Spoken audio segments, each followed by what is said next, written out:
توی این ویدیو تمرین 27 28 و 29 رو اجرا میکنیم که تمرین انگشت چهارم هست.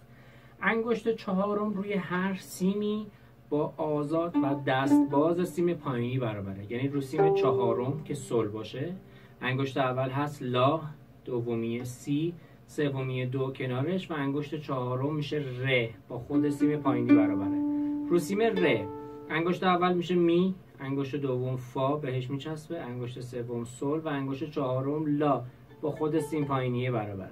رو سیم دوم که لا باشه انگشت اول میشه سی، دومی دو، سومی ر، چهارمی میشه می با سیم پایینی و اینکه رو سیم اول میشه فا، سل، لا و سی. حواستون باشه که انگشت چهارم رو اینجوری نذاریم رو سیم، یعنی این حالت نباشه، اینم باید گرد باشه.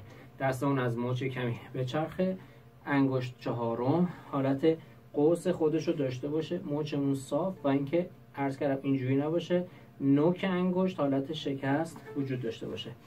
رو سیم لا میشه لا، سی، دو، ر، نوک انگشت حالت قوس وجود داشته باشه. رو سیم ر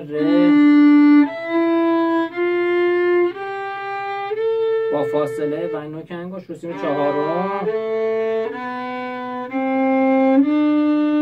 رو سیم اول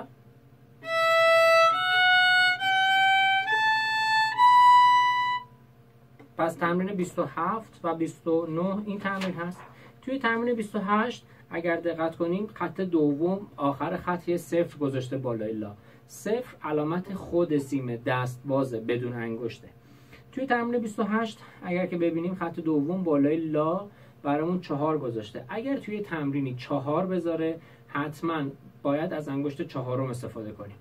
اگر که صفر بذاره یعنی خود سیم بدون انگشته، خود سیم و دست باز. پس اگر 4 بذاره مجبوریم از انگشت چهارم استفاده کنیم.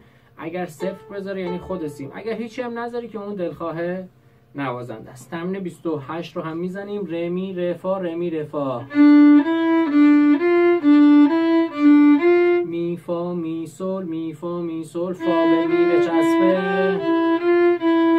خط دوم ر می فا سل لا، سل فا می لا انگشت چهارم با فاصله و نوک انگشت. حالا ر می فا سل لا رو میریم رو سیم پایینی صفر زده، می انگشت چهارم، می ر دو ر می ر دو سی لا، انگشت چهارم با فاصله می ر دو ر می ر دو سی و خودش که لا باشه.